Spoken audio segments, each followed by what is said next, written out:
Welcome back to part 3 of Wevideo Introduction. This is the last introductory video that I will be showing you until we get into the fun features in making your videos look professional and keeping your students engaged. So bear with me here. This stuff is very important, so make sure you don't skip over it or maybe don't take it too seriously. So we will go back to where we left off, which was the dashboard, and where we talked about media and how important those files are to keep organized. It will save you a lot of time.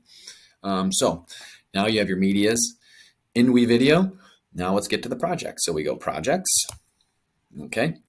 Now you don't have to create folders like we did for those for the media.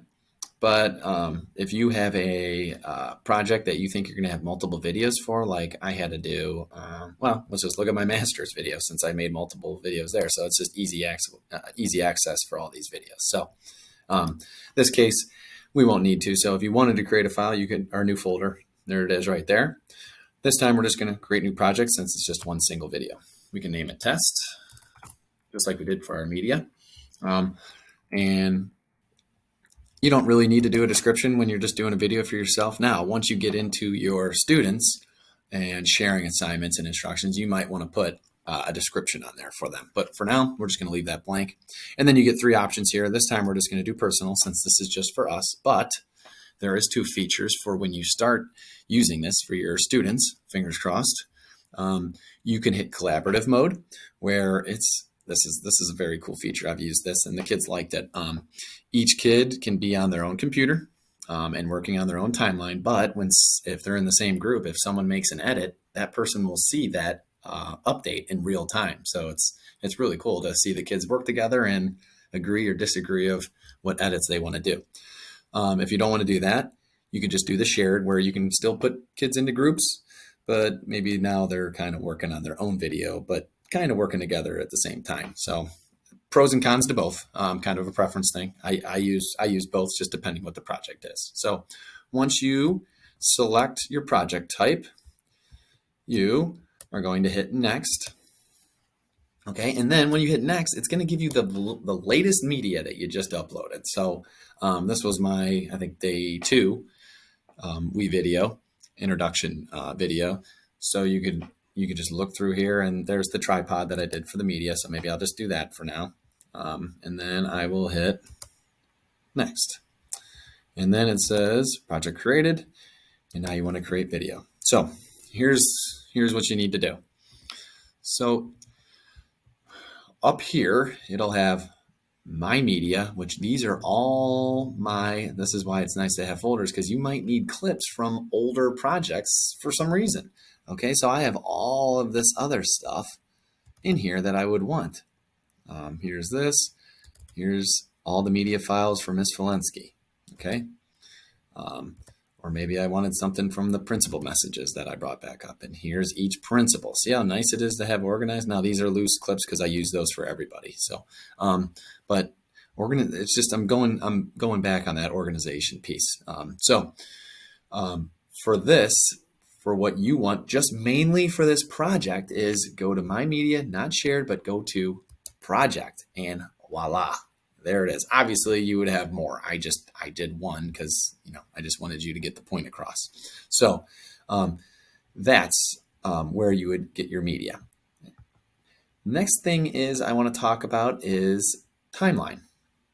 Okay, here is where you drag and drop your media from your library. Okay. Before you start dragging and dropping, though, I really, really, really would recommend labeling each one. Okay, notice they already give you a text one, a video one, and an audio one.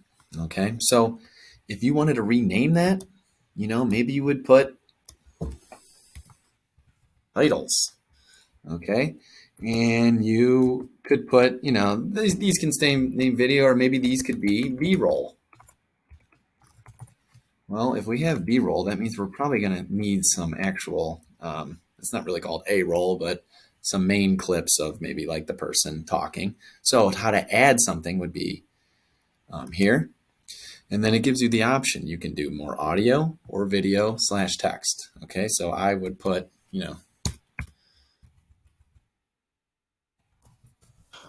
Add clips.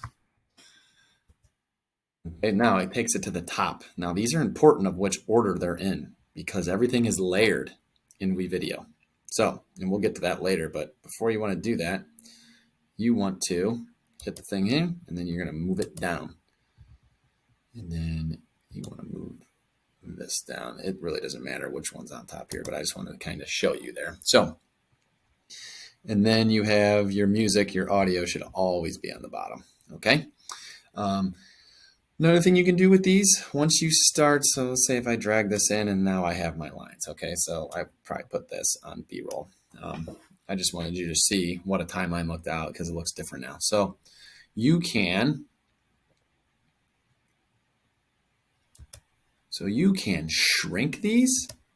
So, you know, just to give yourself some more real estate, you can also, now this sometimes works, sometimes doesn't. Right now it's not working. On my desktop it works. On laptops for some reason it's finicky. But you'll have this thing and this can make your screen bigger, which would shrink your timeline, which usually you don't want, or you can drag this in and it would make that screen smaller and it would make your timeline bigger. But if you start getting, you know, if you keep adding this stuff adds up. So you need to be careful with that. So, or if you want something bigger, as you can see, you can make it bigger. So I think this is a critical part of keeping you organized while you're working on your timeline, just to make sure your clips aren't getting confused or lost or wherever. And I would definitely recommend keeping that just how you like it, to your preference, to keep you a little more organized and to be more efficient. Thanks, and I hope you enjoyed the video.